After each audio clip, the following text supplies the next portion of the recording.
Marcus Chen wiped the frost from his helmet visor as the drilling rig's powerful lights cut through Europa's eternal twilight. The ice beneath his feet stretched endlessly in all directions, broken only by the geometric ridges that crisscrossed the moon's surface like ancient scars. His breath created small clouds inside his environmental suit as he watched the thermal lance bore deeper into the frozen crust, searching for the metallic anomaly his sensors had detected 3 days ago. "Control, this is Chen." Depth now at 400 meters, he spoke into his comm unit, his voice steady despite the excitement building in his chest. 20 years of salvage work had taught him not to get his hopes up, but the readings were unlike anything he had ever encountered. "Copy that, Marcus. What's the composition analysis showing?" The voice of his handler, Sarah Martinez, crackled through the static. She was monitoring the operation from the orbital station above, ready to coordinate recovery if he found something worthwhile. Marcus checked his scanner readings, frowning at the display. "Still getting those weird energy signatures. Whatever's down there, it's not just metal. There's some kind of power source, even after all this time buried in the ice." The thermal lance suddenly broke through into empty space, and Marcus felt his heart skip a beat. A cavity this deep in Europa's ice meant only one thing: something big was hidden beneath the surface. He rappelled down through the hole the lance had created, his suit lights piercing the darkness below. What he saw made him gasp. The cavern stretched before him like a cathedral made of ice and shadow. But it was not empty. Filling the vast space was a starship unlike anything in human design. The vessel's hull gleamed with a dark metallic sheen that seemed to absorb and reflect his light simultaneously. Strange geometric patterns covered its surface, creating flowing designs that hurt to look at directly. The ship was massive, easily 3 times the size of the largest human vessels Marcus had ever seen. "Sarah, you're not going to believe this," Marcus whispered, his voice filled with awe. "I'm looking at a starship. It's not human design. Not even close." There was silence on the comm for several seconds before Sarah's voice returned, tight with disbelief. "Say again, Marcus. Did you say starship?" "Confirmed. Unknown design, unknown origin. It's been here a long time, the ice formations around it suggest centuries, maybe longer." Marcus approached the ship's hull carefully, running his hands over the strange metal. It was warm to the touch even through his gloves, and the patterns seemed to shift slightly in his peripheral vision. As he explored the ship's exterior, Marcus found what appeared to be an access port near the bow. The geometric designs here were more intricate, forming what might have been symbols or writing in an alien language. When he placed his hand on the largest symbol, something extraordinary happened. The metal beneath his palm began to glow with a soft blue light that spread outward like ripples on water. The light traced the patterns across the hull until the entire ship was illuminated, casting dancing shadows on the ice walls around him. Then, with a sound like a whisper made audible, a section of the hull simply opened. Not like a door or hatch, but as if the metal itself had become permeable. Marcus stood at the threshold, his mind racing.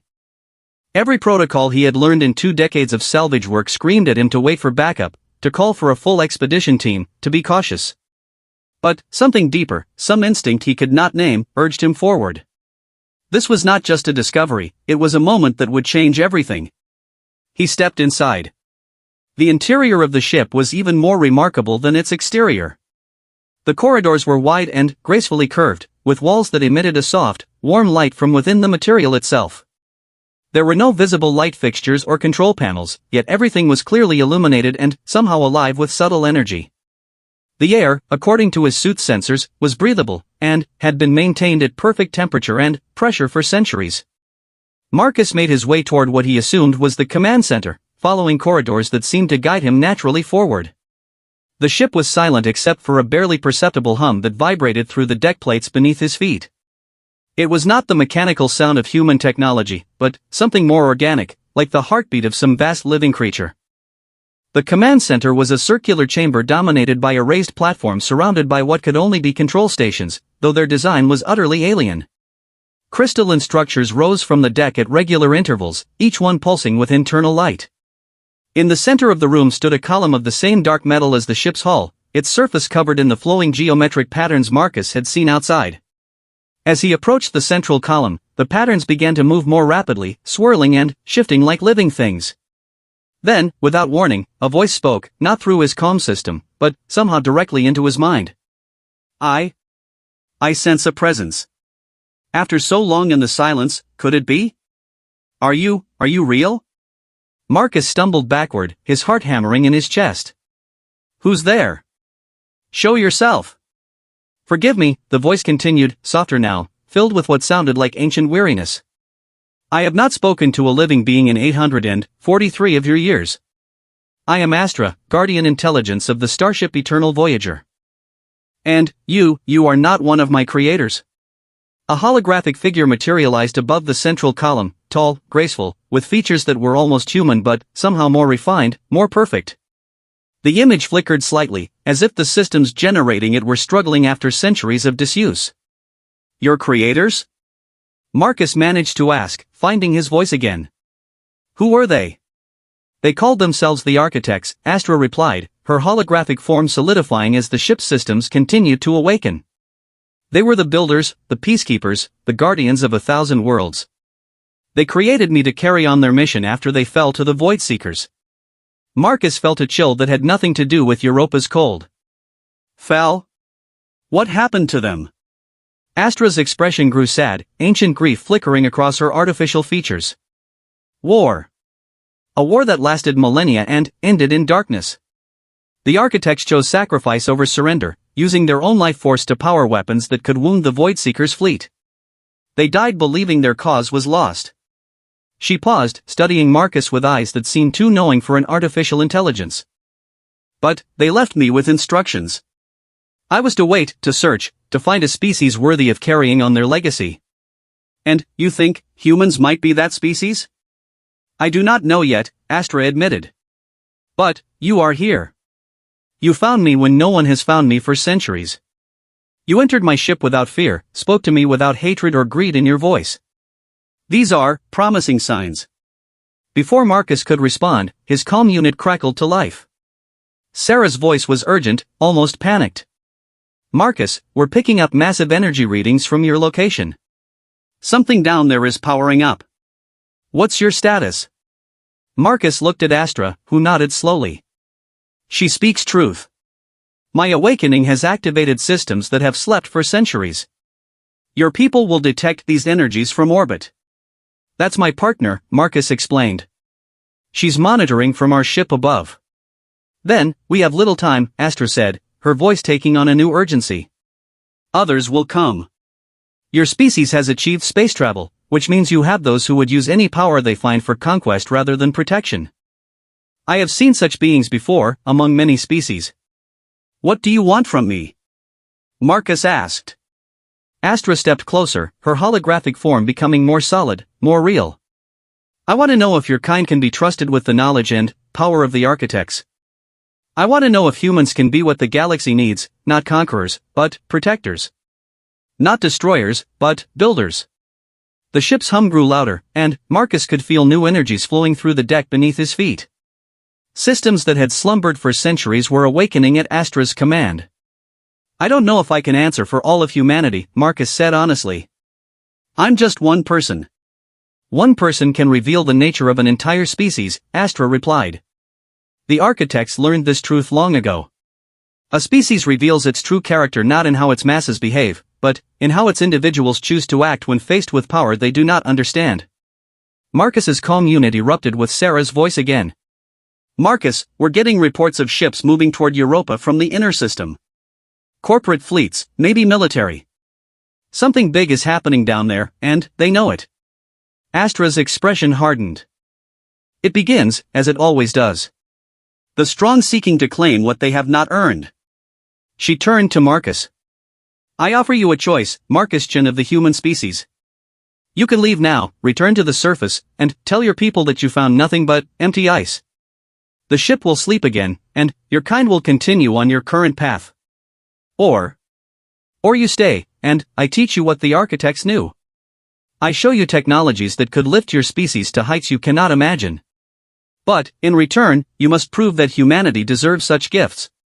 You must show me that your kind can be what the galaxy needs, the guardians, not tyrants. The ship shuddered slightly, and Marcus realized that Astra was preparing to move, to leave Europa before the approaching fleets could reach them. This was his moment of choice, his point of no return. Marcus thought of everything he had left behind on Earth, his small apartment, his quiet life of salvage work, his simple dreams of finding enough valuable scrap to retire comfortably. Then, he looked at Astra, at the incredible ship around him, at the promise of knowledge and adventure beyond anything humans had ever imagined. What would the test involve, he asked. Astra smiled, and, for a moment she looked almost human. Trials designed by the architects themselves. Challenges that will test not just your intelligence or your courage, but your heart. Your capacity for sacrifice, for choosing the right path even when it costs you everything. And, if I fail? Then, humanity continues as it is, and the galaxy remains as it has been since the architects fell, divided, struggling, without hope of unity or peace. Astra's expression grew serious. But, if you succeed, if you prove that humans can be what the architects were, then everything changes. Your species becomes the inheritors of their legacy, the new guardians of galactic peace. Marcus made his decision. I'll do it. Astra nodded slowly, respect evident in her ancient eyes. Then, let us begin your education, Marcus Chen. But, first, we must leave this place. I will not allow my ship to be claimed by those who would use it for conquest. The Eternal Voyager's engines, silent for centuries, began to sing with power. The ice around them started to crack and shift as the ship prepared to break free from its frozen prison. Marcus felt the deck plates vibrate beneath his feet as systems beyond his understanding came online. Sarah, he spoke into his cone one last time. Tell them I found something extraordinary. Tell them everything is about to change. The ship rose through the ice like a leviathan breaching the surface of an ancient sea, carrying Marcus toward a destiny neither he nor his species could have imagined. The Eternal Voyager broke free from Europa's ice with a sound like thunder rolling across the frozen landscape. Marcus gripped the edge of what Astra had identified as a command station as the ship accelerated away from Jupiter's moon, leaving behind the approaching corporate fleets as easily as a bird leaves the ground. Through the ship's viewports, if they could be called that, since they seemed to show the outside as clearly as if the hull were transparent, Marcus watched Europa shrink to a white dot among Jupiter's other moons. The sensation of movement was strange. Despite the incredible acceleration the ship must have been achieving, he felt no inertial forces at all. How is this possible? Marcus asked, watching Earth's solar system fall away behind them. We should be paced against the bulkhead at this speed. Astra's holographic form stood beside him at the central command platform, her ancient features calm despite the magnitude of what they were doing. Architect technology operates on principles your science has not yet discovered. We do not fight gravity, we negotiate with it. We do not burn fuel to achieve thrust, we convince space itself to move us where we wish to go. The ship settled into what felt like steady flight, though Marcus knew they must be traveling at speeds that would make human vessels look like ancient sailing ships. Astra gestured to the command stations around them, and they began to activate, crystalline displays showing information in symbols Marcus could not read. Your education begins now, Marcus Chen, Astra said. But, first, you must understand what you have chosen to inherit. The air around them shimmered, and, suddenly, Marcus was no longer standing on the command deck of the Eternal Voyager.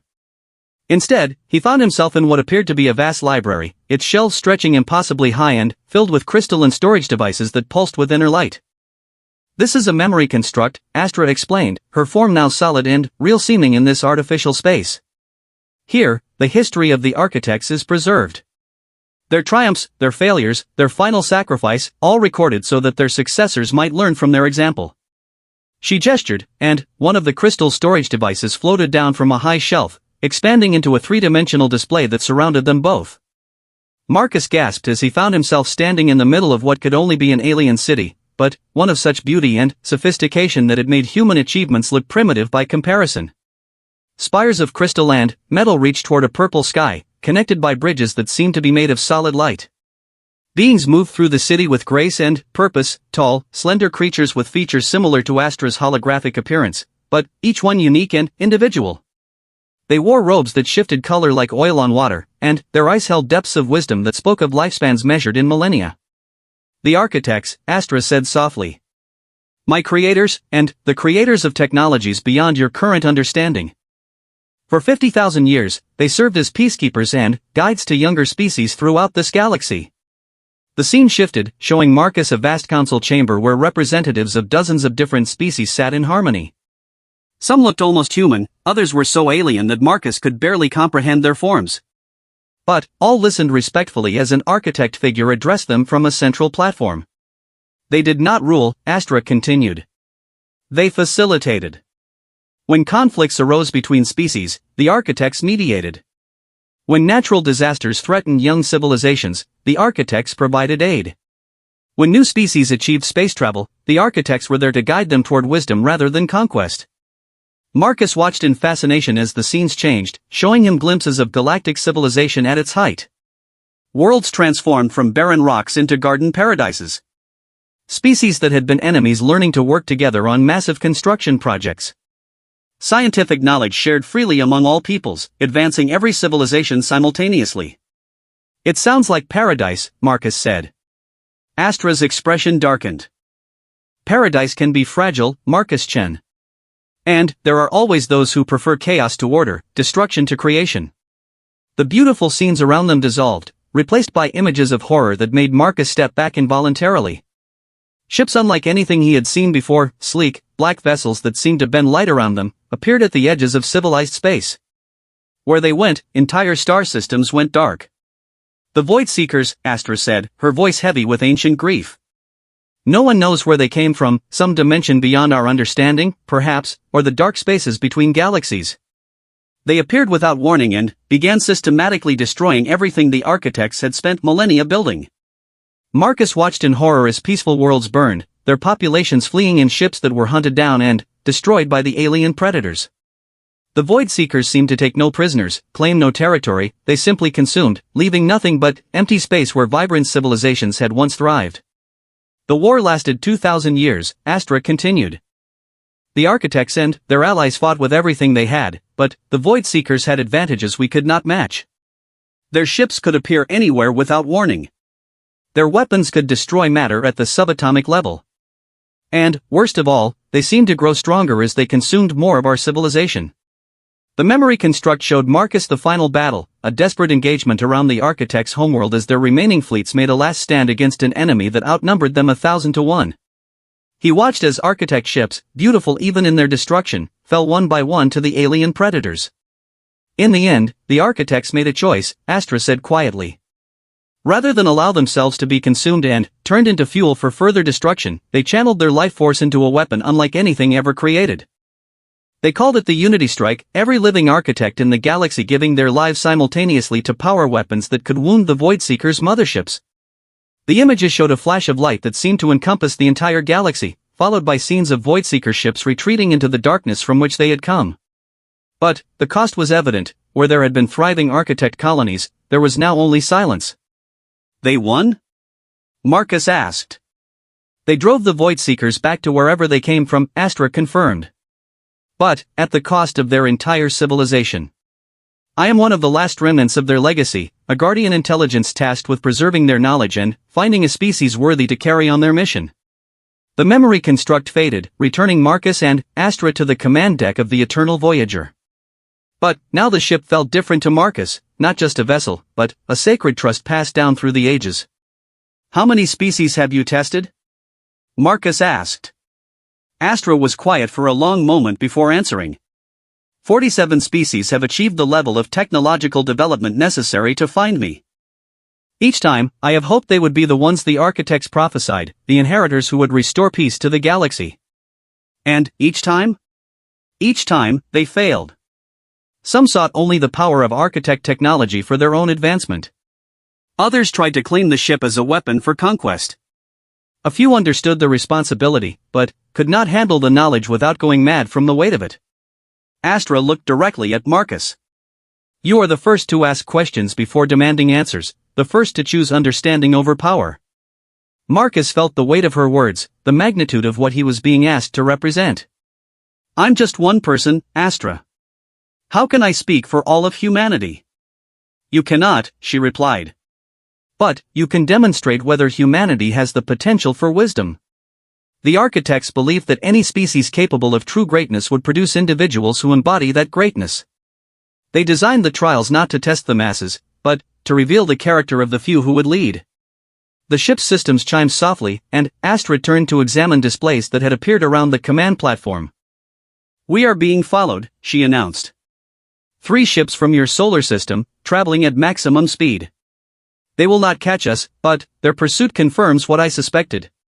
Which is that your species, like all others before reaching maturity, is divided. Some seek knowledge, others seek power. The question is which impulse will prove stronger when the time comes to choose.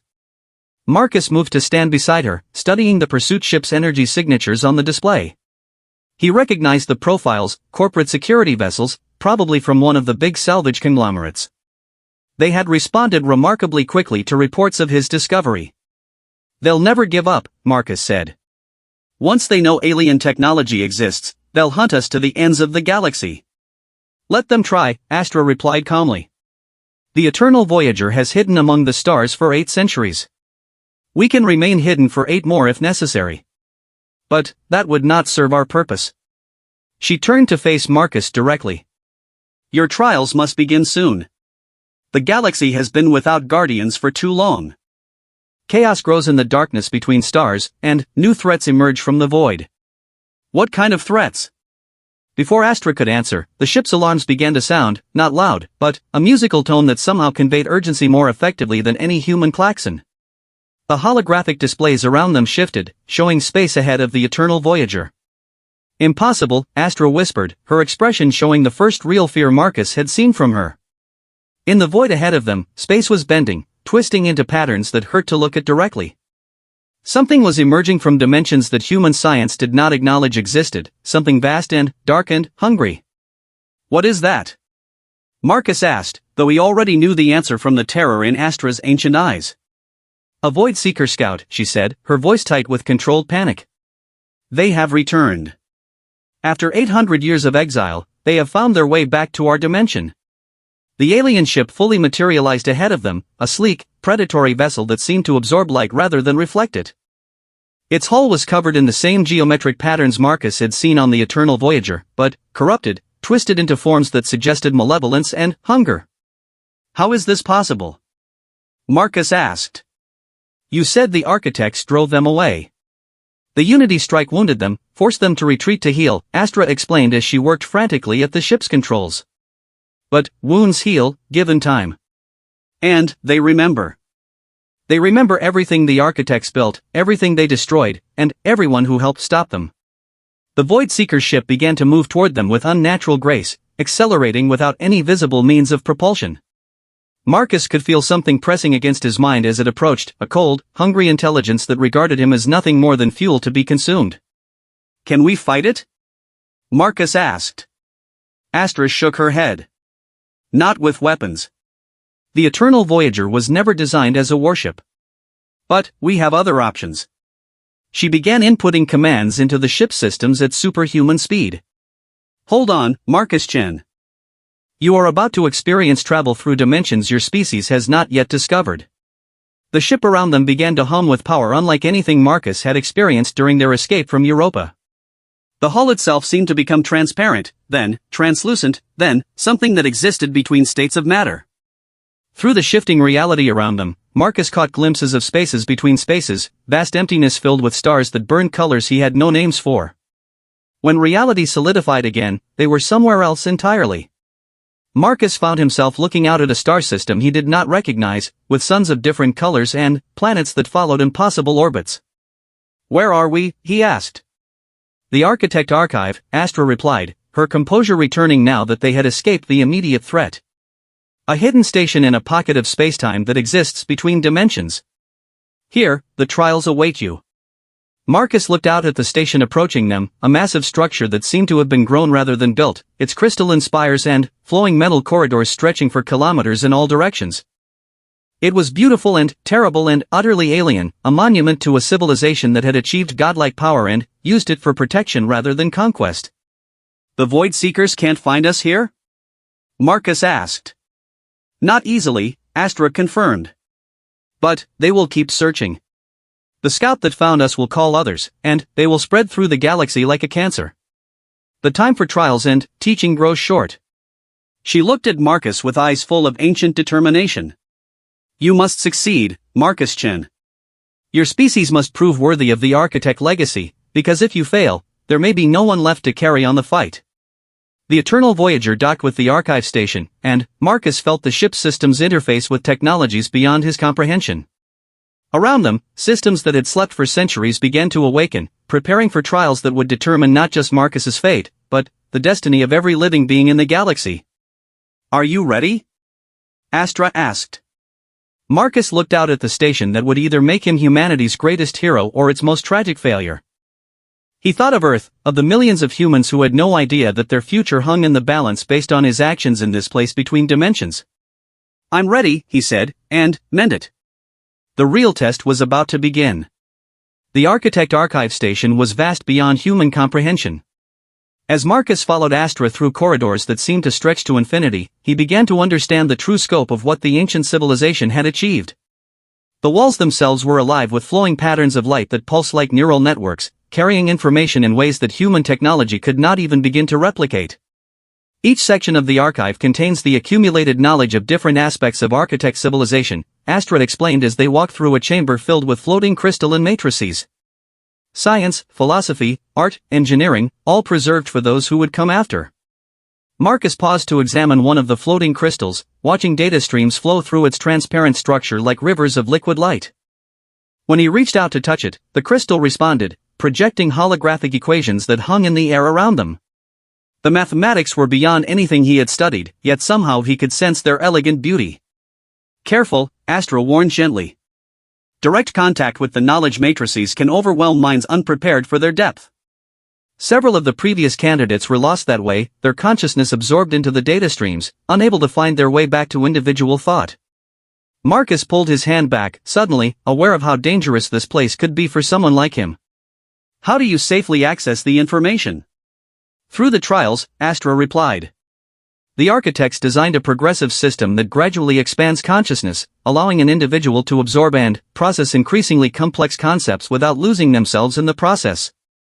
They entered a circular chamber dominated by a raised platform surrounded by 12 archways, each one leading to corridors that disappeared into shifting mists. The archways themselves were works of art, carved from materials that seemed to exist in multiple dimensions simultaneously. Strange symbols glowed above each entrance, writing in the ancient architect language. "The 12 paths," Astra announced. "Each one leads to a different trial designed to test a specific aspect of character and capability." The architects believed that true leadership required mastery of 12 fundamental principles. Marcus studied the archways, trying to understand the symbols above them. As he concentrated, the meaning began to become clear, not through translation, but through direct comprehension, as if the knowledge was being placed directly into his mind. Wisdom, courage, compassion, justice, sacrifice, innovation, humility, determination, truth, balance, unity, purpose, he read aloud. The 12 virtues that the architects considered essential for galactic guardianship, Astra confirmed. Each trial will test one virtue, but in ways that require you to demonstrate understanding of all 12. A new voice spoke from behind them, deep, resonant, and unmistakably non-human. "Another candidate comes to attempt what none have achieved." Marcus spun around to see a figure materializing from thin air, not a hologram like Astra, but something more solid, more real. The being was tall and graceful like the architects, but its features were different, sharper, more angular, with eyes that held depths of silver fire. "This is Keeper Valdris," Astra said formally. "One of the archive's permanent guardians. He has overseen the trials for 800 years. Valdris studied Marcus with those unsettling silver eyes. 47 species have sent their champions to this place. Beings of great intellect, mighty warriors, rulers of vast empires. All have failed." His voice carried the weight of centuries of disappointment. "What makes you believe this human will be different?" "Because he chose to ask questions before demanding power," Astra replied.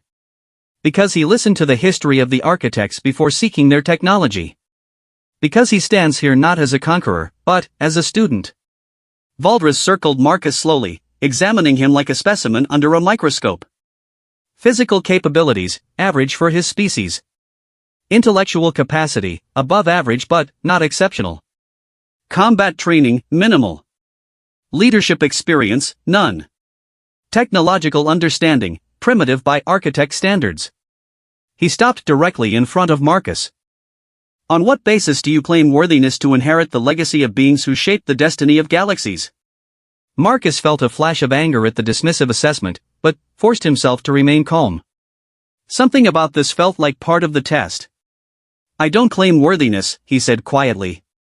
I claim willingness to learn, to grow, to become worthy if that's possible. The silver-eyed guardian seemed slightly surprised by this answer. Most candidates immediately begin reciting their achievements, their superiority to others of their species, their grand plans for using architect technology. You admit weakness instead. Admitting weakness is the first step to overcoming it, Marcus replied. At least, that's what my father used to tell me. Something shifted in Valdris's expression, perhaps approval, perhaps merely curiosity. Your father was wise for a primitive being. Very well, human Marcus-chan. You will face the trials, though I suspect you will join the long list of failures before the third path is complete. Valdris gestured to the first archway, above which the symbol for wisdom glowed with soft blue light. Begin with the simplest trial. Demonstrate that your species possesses the basic intelligence necessary for enlightenment. Marcus approached the archway, then paused to look back at Astra. Will you be with me during the trials? I cannot, she replied. Each candidate must face the trials alone. But, remember, the architects designed these tests not to find perfection, but to reveal potential. Trust in yourself, Marcus-chan. Trust in the best qualities of your species. Marcus nodded and stepped through the archway into swirling mist that immediately enveloped him. For a moment, he felt as if he were falling through empty space, then, his feet touched solid ground and the mist cleared. He stood in what appeared to be a vast laboratory, its walls lined with equipment he could not identify. In the center of the chamber was a table holding a complex three-dimensional puzzle, dozens of interlocking pieces that seemed to shift and change when he wasn't looking directly at them. A voice spoke from the air around him, not Valdris or Astra, but something else entirely. The wisdom trial begins. Before you is a paradox engine, a device that demonstrates the fundamental nature of reality itself. Your task is simple, make it work. Marcus approached the table cautiously. The puzzle pieces were made of the same multi-dimensional material as the archive's architecture, existing in several states simultaneously. When he tried to grasp one piece, his hand passed through it. When he tried to push it, it became solid but immovable. Direct force will not suffice, the voice continued. The engine responds only to understanding. You must comprehend its nature before you can manipulate its form. For hours, Marcus studied the puzzle, trying different approaches. He attempted to solve it through logic, through trial and error, through pattern recognition. Nothing worked. The pieces remained stubbornly uncooperative, shifting through states he could not predict or control. Finally, exhausted and frustrated, Marcus sat down on the floor beside the table and simply observed. Instead of trying to force a solution, he watched how the pieces moved, how they related to each other, how they responded to his presence. Slowly, a pattern began to emerge. The pieces were not separate components waiting to be assembled, they were facets of a single, complex entity that already existed in a state of completion. The puzzle was not to build something new, but to help something that already was to express itself fully. Marcus stood and placed his hands above the puzzle without touching it. Instead of trying to move the pieces, he focused on understanding what they were trying to become. He let his mind relax, allowing his intuition to guide him rather than forcing solutions through conscious effort. The pieces began to respond, flowing into new configurations as Marcus helped them express their true nature. Within minutes, the paradox engine was complete, a beautiful, impossible sculpture that seemed to exist in multiple dimensions while remaining perfectly stable in normal space. Well done, the voice said. You have demonstrated the first principle of architect wisdom, that understanding must precede manipulation, and that the greatest achievements come not from forcing change, but from helping things become what they are meant to be. The laboratory faded, and Marcus found himself back in the circular chamber. Valdris was waiting for him, his silver eyes showing the first hint of respect. Interesting, the Guardian said. Most candidates attempt to solve the paradox engine through brute force or complex analysis. You chose the path of intuitive understanding. Perhaps there is more to your species than surface appearances suggest. The second archway, marked with the symbol for courage, began to glow with red light. The next trial will be more challenging, Valdris warned. Are you prepared to continue? Marcus looked at the glowing archway, knowing that each trial would be more difficult than the last. Already he could feel the weight of what he was attempting, not just personal success or failure, but the future of his entire species. "I'm ready," he said. The courage trial transported him to what appeared to be the bridge of a starship under attack. Explosions rocked the vessel as enemy fire pounded its shields. Around him, holographic crew members worked frantically at their stations while a commanding officer shouted orders. "Captain," one of the crew called out. "Shields down to 30%. We can't take much more of this." Marcus realized that he was being cast in the role of the captain. The ship's systems responded to his thoughts and commands, displaying tactical information directly into his awareness. They were vastly outnumbered by an enemy fleet of void-seeker vessels, with no hope of victory in direct combat. But retreat was not an option. The ship was protecting a civilian evacuation convoy, thousands of families fleeing from a dying world. If Marcus's ship withdrew, the civilians would be slaughtered. Options? Marcus called out, his mind racing through possibilities. "We could attempt to ram their command ship," suggested the tactical officer.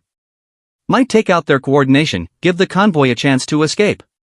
"What about the crew?" Marcus asked. "All dead, sir. But the mission would be complete." Marcus stared at the tactical display, watching enemy ships closing in on both his vessel and the fleeing civilians. The ram attack would work, he could see the probability calculations showing a high chance of success. But it would mean sacrificing everyone on the ship, including himself. Then, he noticed something else in the tactical data. The enemy ships were maintaining a specific formation, one that left small gaps in their coverage.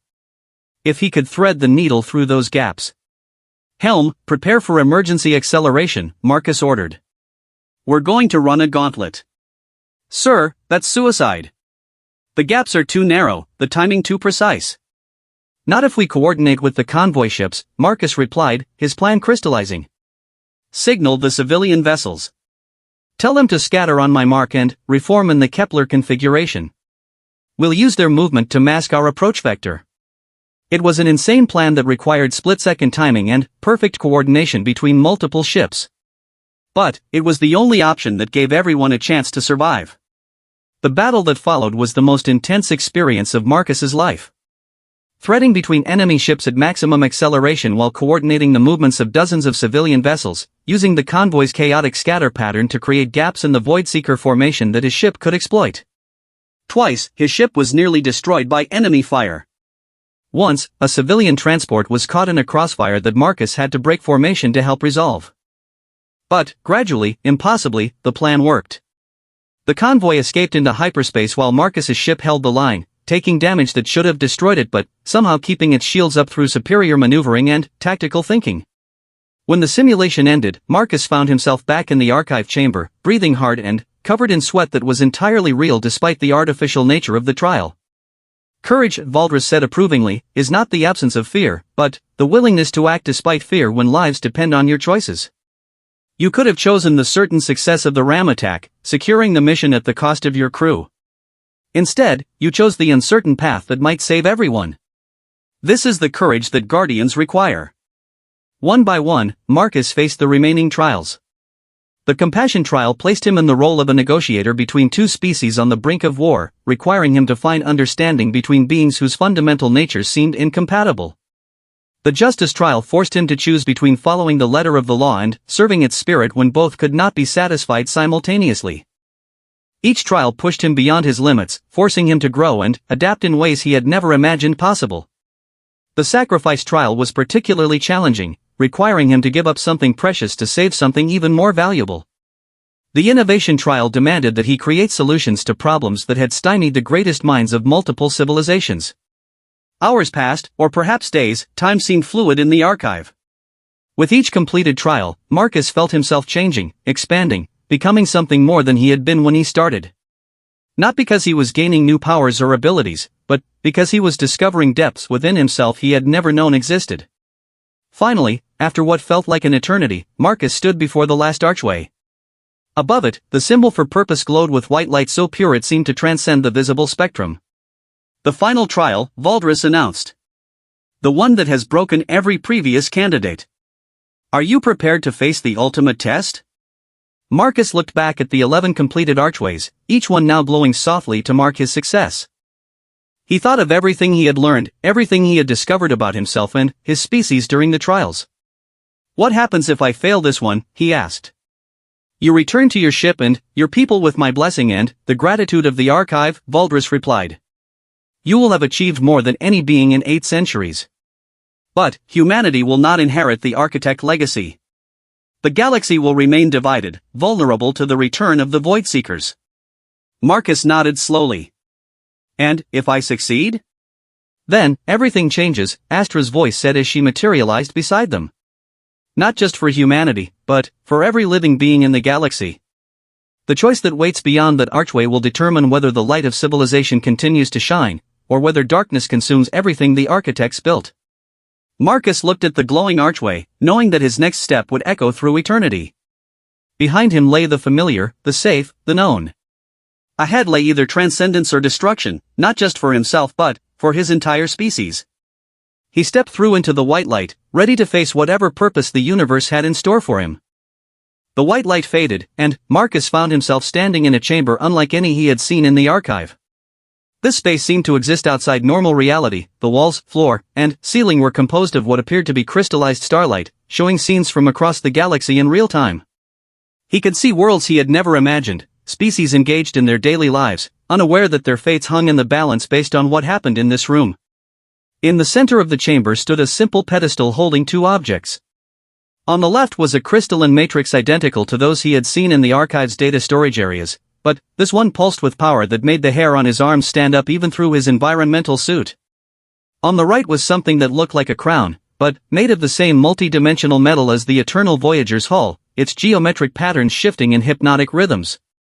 The final trial is not a test of skill or character, Astra's voice spoke from everywhere and nowhere, though he could not see her holographic form. It is a choice that will define the future of galactic civilization. Valdris materialized beside the pedestal, his silver eyes more solemn than Marcus had ever seen them. 47 species have reached this point. 47 times, we have watched hope turn to disappointment. Each candidate faced with this choice has chosen poorly. What are they? Marcus asked, approaching the pedestal cautiously. 2 paths to power, Valdris explained. The crystal contains the complete knowledge of the architects, every scientific discovery, every technological advancement, every secret of the universe they uncovered in 50 millennia of exploration and research. With it, your species could achieve mastery over space and time itself within a single generation. Marcus stared at the crystal, feeling its power calling to him.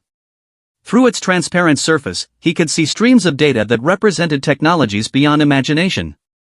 Faster than light travel that made the Eternal Voyager's capabilities look primitive. Weapons that could reshape matter at the subatomic level. Medical knowledge that could eliminate death from disease or aging. Terraforming techniques that could turn barren rocks into garden worlds in mere decades. And the crown, he asked, though he suspected he already knew the answer. The architect crown, Valdris said reverently. The symbol of absolute authority worn by the rulers of the Galactic Confederation. It grants its wearer the ability to command any technology created by architect science, to speak with the voice of ultimate law, to reshape civilization according to their will. Marcus could see scenes playing out in the crown's shifting patterns, vast fleets moving at his command, species kneeling before his authority, worlds remade according to his vision. The power was intoxicating even to look at. Both together would make humanity the masters of the galaxy, Marcus said slowly. Knowledge and power to enforce that knowledge. Precisely, Valdris confirmed. And that is why every previous candidate has failed. They have chosen one or both, seeking to elevate their species through dominance rather than service. What's wrong with wanting to improve your people's situation? Marcus asked. Surely the architects wanted their civilization to advance and prosper? The architects learned through bitter experience that power without wisdom leads to tyranny, and knowledge without compassion leads to destruction, a new voice said from behind Marcus. He turned to see a figure materializing from the crystalline walls, not Astra or Valdris, but an actual architect, the first living member of that species Marcus had encountered. The being was tall and graceful as he had expected, but what struck him most were the eyes, ancient beyond measure, filled with depths of sadness and wisdom that spoke of lifetimes spent watching civilizations rise and fall. I am Architect Prime Lysander, the figure said, inclining his head formally. The last of my people, preserved in stasis for 8 centuries to witness this moment. Marcus felt overwhelmed by the presence of this being whose species had shaped galactic history for 50,000 years. I thought all the architects died in the Unity Strike. All but one, Lysander confirmed. I was chosen to survive, to ensure that our legacy would be properly passed on when the time came. I have watched 47 species reach this chamber. I have seen brilliant beings choose power over responsibility, knowledge over wisdom, dominance over service. The Architect Prime moved to stand beside the pedestal, his ancient eyes studying Marcus intently. The crystal and crown represent the old way, the path my people followed for millennia before we learned its terrible cost. We accumulated power and knowledge, believing ourselves wise enough to guide younger species through benevolent rule. What went wrong? Marcus asked. We became everything we sought to prevent, Lysander said sadly. In our desire to protect and guide, we became controllers and manipulators. We decided what was best for other species rather than allowing them to choose their own paths. We preserved peace by suppressing the very diversity and freedom that made life worth living. The chamber around them shifted, showing scenes from architect history that Marcus had not seen before. Peaceful worlds where every aspect of life was regulated by architect overseers. Species that had given up their own cultural identity to conform to architect standards of civilization. Beings who had lost the spark of innovation and creativity because every problem was solved for them by their benevolent masters. The Void Seekers were not our first enemy, Lysander continued. They were merely the most successful. They arose from the resentment and despair of species who had been protected into stagnation, who had been guided into dependency. They offered chaos as an alternative to our imposed order, and many chose to join them rather than continue living under our rule. Marcus felt a chill of understanding. The Void Seekers were created by the architect's attempt to create a perfect galactic civilization. Not created, but certainly enabled, Lysander agreed. When species lose hope, when they see no possibility of determining their own destiny, they become susceptible to messages of destruction and revenge. The Void Seekers gave voice to the galaxy's accumulated anger at our paternalistic rule. The Architect Prime gestured to the crystal and crown on the pedestal. These represent the same path, the assumption that one species, no matter how wise or well-intentioned, can or should decide the fate of all others. This is why every previous candidate has failed. They have chosen to elevate their people through domination, repeating the same mistakes my people made. Then, what's the right choice? Marcus asked. If both options lead to the same problems, what am I supposed to choose? Lysander smiled sadly. That is the true test, young human. Not which of these paths you choose, but whether you have the wisdom to reject both in favor of something better. Marcus stared at the pedestal, his mind racing. Everything he had learned during the trials came flooding back, the principle that understanding must precede manipulation, that true courage meant protecting others rather than dominating them, that justice required serving something greater than oneself. Neither, he said finally. Neither option serves the galaxy's true needs. Explain, Valdris said, though Marcus could hear approval in the Guardian's voice. The crystal represents knowledge without earning, advancement without struggle, Marcus said, thinking through the implications. If humanity gains 50,000 years of scientific development overnight, we won't understand it deeply enough to use it wisely. We'll become dependent on technologies we didn't create, problems we can't solve ourselves. And the crown? Represents the assumption that any one species should rule others. Even if humans had the best intentions, we'd eventually make the same mistakes the architects made. We'd start making decisions for other species instead of with them. Lysander nodded approvingly. You understand the trap. But understanding the wrong paths does not automatically reveal the right one. What would you choose instead? Marcus looked around the chamber, seeing the galaxy spread out before him in all its chaotic, beautiful, dangerous diversity. Millions of species, each with their own cultures, dreams, and potential. The thought of any one group controlling all the others made him feel slightly sick. Partnership, he said. Not human dominance or human dependence on architect technology, but cooperation between equals. Elaborate. Humanity doesn't need to inherit the architect's role as galactic rulers, Marcus continued, his conviction growing stronger. The galaxy needs something different, not guardians who impose order, but facilitators who help species cooperate voluntarily. Not protectors who make decisions for others, but defenders who help others protect themselves. Suddenly, the chamber was filled with sound, alarms, warnings, the unmistakable noise of ships under attack. The crystalline walls showed scenes from across the galaxy, void seeker fleets emerging from dimensional tiers, attacking worlds that had no defense against their advanced weaponry. "The scout that detected us has called the main fleet," Lysander said grimly. "The void seekers have returned in force, and they remember every world that once submitted to architect rule. The galaxy bleeds while we discuss philosophy." Marcus watched in horror as world after world fell to the alien predators. The species he had seen during the trials, beings he had learned to respect and admire, were being slaughtered while he stood in safety debating choices. "I have to do something," he said urgently. "With what?" Valdris challenged. "You have rejected the tools that could save them. The crystal contains weapons technologies that could drive off the Void Seekers. The Crown could rally every surviving fleet in the galaxy under unified command.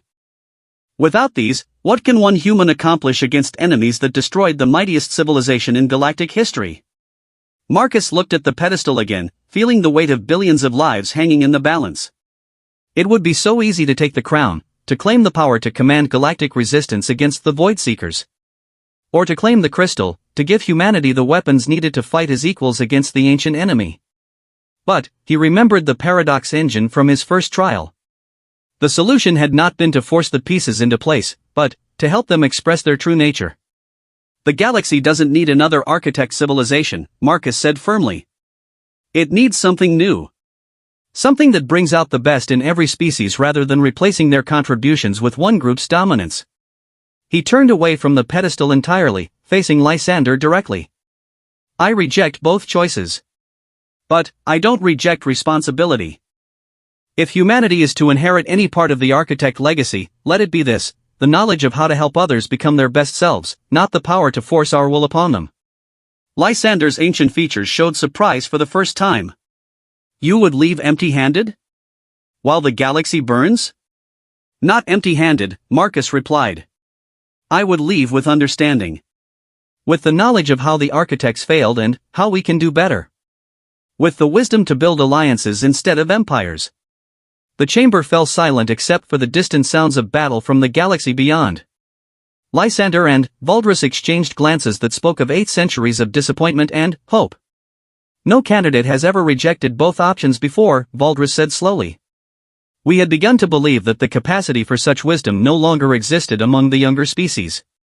"Perhaps it still does," Lysander said, his voice filled with something that might have been hope. "But wisdom alone will not stop the Void Seekers. If you will not take the tools of dominance, what tools will you use?" Marcus thought of the trials he had completed, of everything he had learned about himself and his species. "The tools we've been developing all along. Human ingenuity, human adaptability, human stubbornness. The ability to find solutions that others overlook, to unite diverse groups in common cause, to keep fighting when victory seems impossible. Against enemies that destroyed the architects themselves? The architects fought alone, carrying the burden of galactic leadership by themselves," Marcus replied. "Humanity won't make that mistake. We'll fight alongside every species willing to defend their freedom, learning from each other, combining our strengths instead of imposing our will." Suddenly, the chamber shook as something massive impacted the archive station. Through the crystalline walls, Marcus could see Void Seeker ships materializing around the hidden facility, their dark hulls bristling with weapons designed to consume matter at the subatomic level. "They've found us," Valdris said grimly. "The archive's defenses won't hold them for long." Lysander moved to a control interface that materialized from the chamber's walls. "Then, the time for trials has ended. The real test begins now." Marcus felt the Eternal Voyager's engines powering up through the station's docking umbilicals. Astra was preparing to run, to escape before the Void Seekers could breach the archive's defenses. But Marcus looked at the crystal and crown one more time, then at the scenes of galactic destruction playing out around them, and made his final choice. "No more running," he said. "No more hiding. If humanity is going to prove worthy of the architect legacy, we start now, with what we have, not with what we think we need." He turned toward the exit, leaving both artifacts untouched on their pedestal. "Astra, prepare the ship for battle. It's time to show the galaxy what humans can do when they stop trying to be something else and start being themselves." The Eternal Voyager burst from the archive station's docking bay just as the first Voidseeker energy beams tore through the ancient structure's outer defenses. Marcus gripped the command platform as Astra threw the ship into evasive maneuvers that defied every law of physics he understood, weaving between enemy fire that would have vaporized any human vessel instantly. 17 Voidseeker ships, Astra reported, her holographic form flickering as she diverted processing power to weapons and shields. Their configuration suggests a hunting pack designed to track and eliminate archive facilities. They're specifically equipped to counter-architect defensive technologies. Through the ship's viewports, Marcus watched the station where he had undergone his trials beginning to collapse under sustained enemy fire. The crystalline spires that had stood for millennia were cracking and falling, their stored knowledge scattering into space like dying stars. "Can we save the archive?" Marcus asked. "Not with conventional weapons," Astra replied. "The Eternal Voyager was designed for exploration and education, not warfare.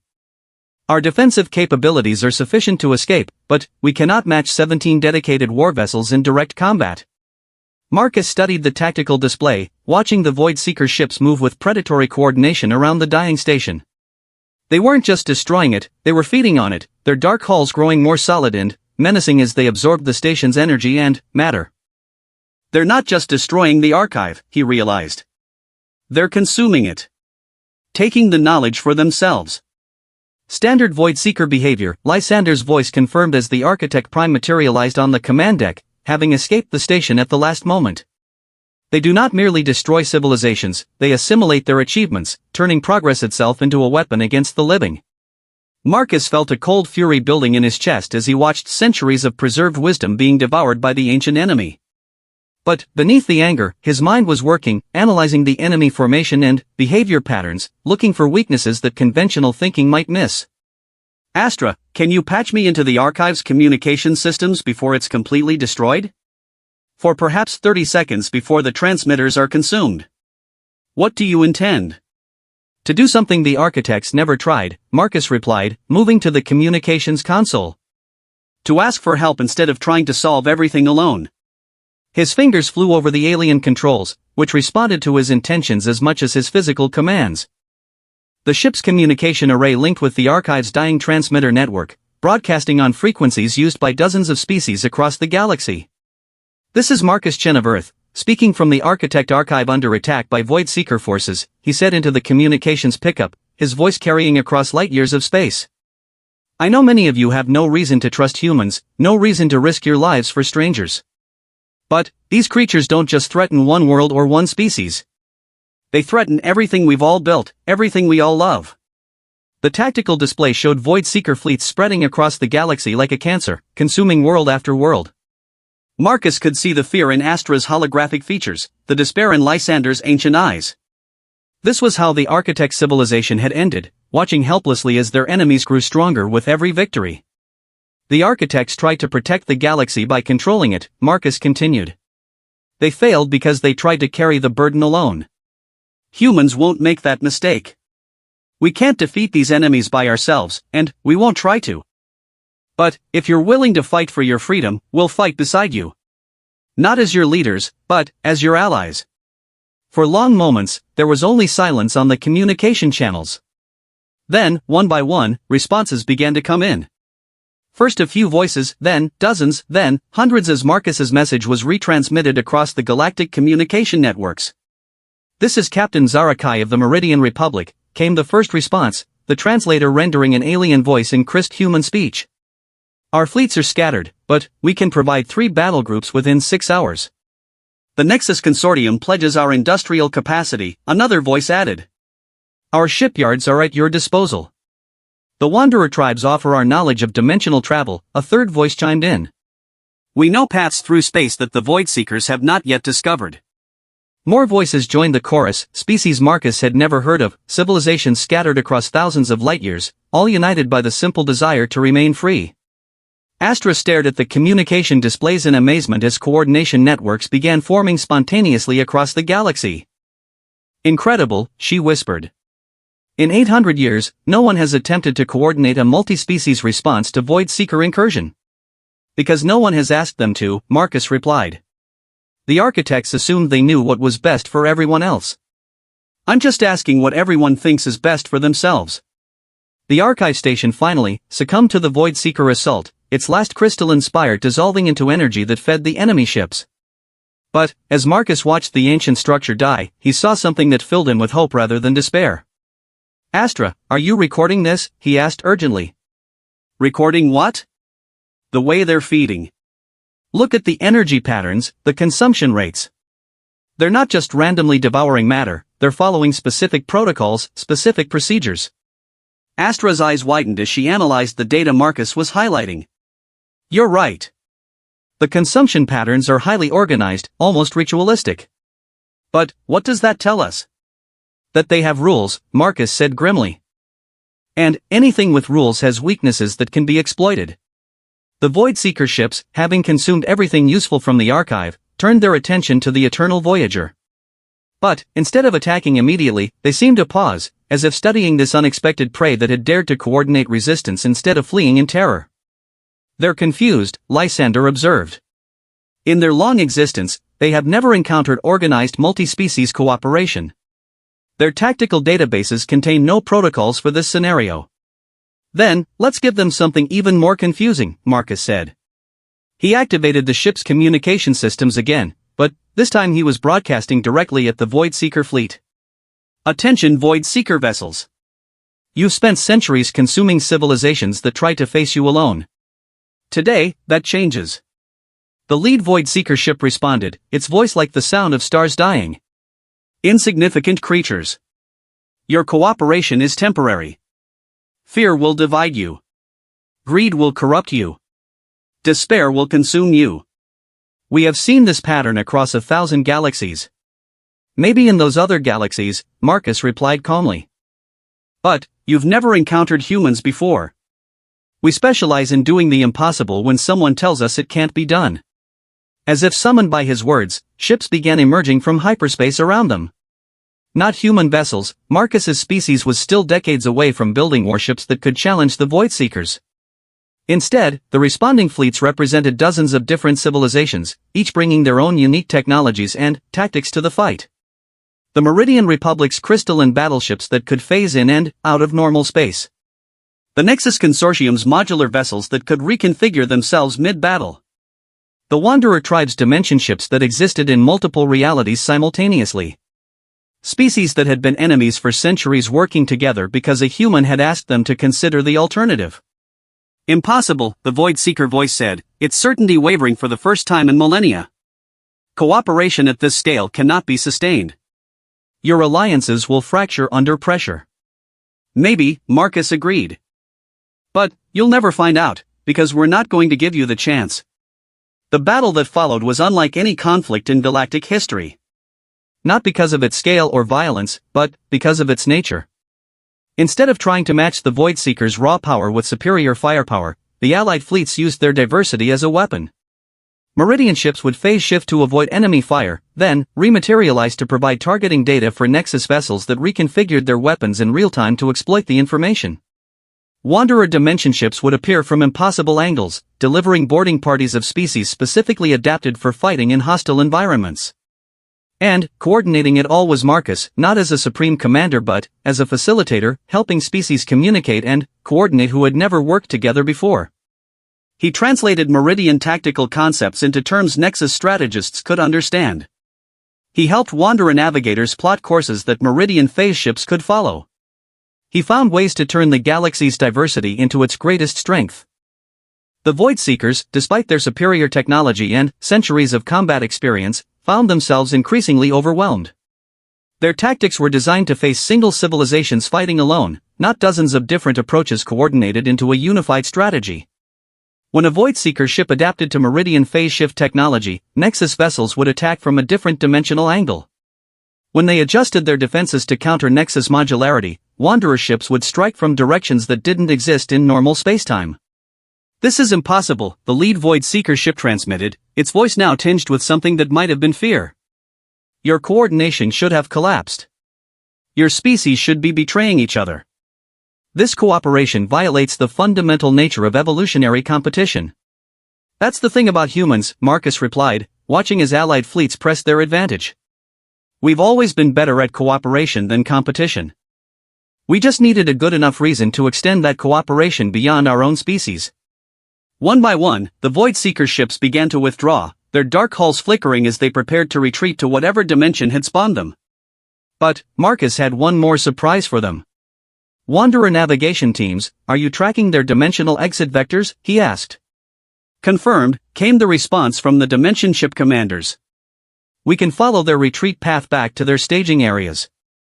Then, let's make sure they understand that this galaxy is no longer undefended, Marcus said.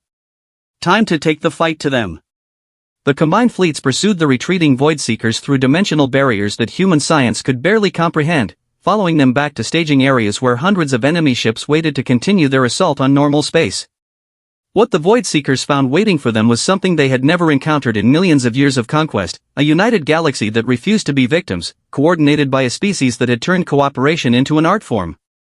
The final battle lasted 3 days and ranged across 17 dimensions. When it ended, the Void Seeker threat had been broken, their fleets scattered, their dimensional gateways sealed by technologies that no single species could have developed alone.